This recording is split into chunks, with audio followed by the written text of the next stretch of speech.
stolen steering wheel. He was back in World War II again, behind the German lines. The person who was shaking him was Ronald Weary.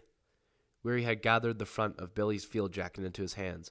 He banged Billy against the tree, then pulled him away from him, flung him into the direction he was supposed to take under his own power. Billy stopped, shook his head.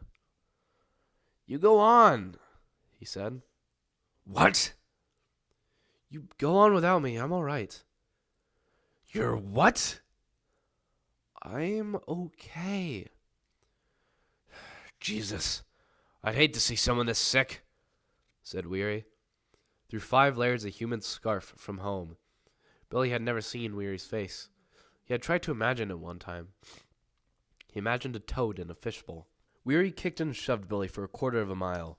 The scouts were waiting between the banks of a frozen creek. They had heard the dog. They had heard men calling back and forth, too, calling like hunters who had a pretty good idea of where their quarry was. The banks of the creek were high enough to allow the scouts to stand between without being seen. Billy staggered down the bank ridiculously. After him came Weary, clanking and clicking and tinkling and hot. "Here he is, boys," said Weary. "He don't want to live, but he's going to live anyway. When he gets out of this, by God, he's going to owe his life to the 3 Musketeers." This was the first of the scouts had heard of Weary and thought of himself as the 3 Musketeers. Billy Pilgrim, there in the creek bed, thought he, Billy Pilgrim, was turning to steam painlessly. If everybody would leave him alone for just a little while, he thought, he wouldn't cause anybody any more trouble. He would turn to steam and float up among the treetops. Somewhere, the big dog barked again. With the help of fear and echoes and winter silences, that dog had a voice like a big bronze gong. Ronald Weary, 18 years old, insulated himself between the scouts, draped a heavy arm around the shoulder of each. "So, what do the 3 Musketeers do now?" he said. Billy Pilgrim was having a delightful hallucination.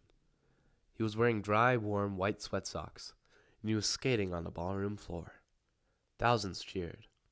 This wasn't time travel. It had never happened. Never would happen. It was the craziest of a dying young man, with the shoes full of snow. One scout hung his head, let spit fall from his lips. The other did the same. They studied the infinite small effects of spit on snow in history. They were small, graceful people.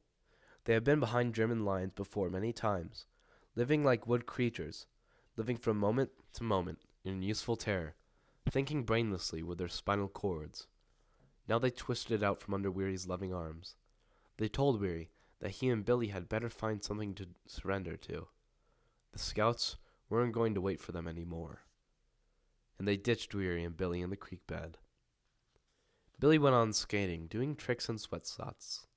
Tricks that most people would consider impossible, making turns, stopping on a dime, and so on. The cheering went on, but its tone was altered as the hallucination gave way to time travel. Billy stopped skating, found himself at a lectern in a Chinese restaurant in Ilium, New York, on an early afternoon in the autumn of 1957. He was receiving a standing ovation from the Lions Club. He had just been elected president, and it was necessary that he speak. He was scared stiff. Though a gassy mistake had been made, all those preposterous, solid men out there would discover now that he had elected a ludicrous waif. They would hear his reedy voice, the one he had in war. He swallowed. He knew that all he had for a voice box was a little whistle cut from a willow switch. Worse, he had nothing to say. The crowd quieted down. Everybody was pink and beaming. Billy opened his mouth, and out came a deep, resonant tone. His voice was a gorgeous instrument. It told jokes which brought down the house. It grew serious, told jokes again, and ended on a note of humility. The explanation of the miracle was this: Billy had taken a course in public speaking. And then he was back in the bed of the frozen creek again. Ronald Weary was about to beat the living shit out of him. Weary was filled with a tragic wrath. He had been ditched again. He stuffed his pistol into the holster. He slipped his knife into its scabbard, its triangular blade and blood gutters all on 3 faces. And then he shook Billy hard, rattled his skeleton, slammed him against the bank. Weary barked and whimpered through his layers of scarf from home. He spoke unintelligibly of the sacrifices he had made on Billy's behalf. He dilated upon the pity and heroism of the 3 musketeers, portrayed in the most glowing and impassioned hues, their virtue and magnanimity, the imperishable honors they acquired for themselves, and the great services they rendered to Christianity. It was entirely Billy's fault that this fighting organization no longer existed. Weary felt, and Billy was going to pay. Weary socked Billy a good one to the side of his jaw, knocked Billy away from the bank onto the snow-covered ice of the creek. Billy was down on all fours on the ice, and Willie kicked him in the ribs, rolled him over on the side. Billy tried to form himself into the ball.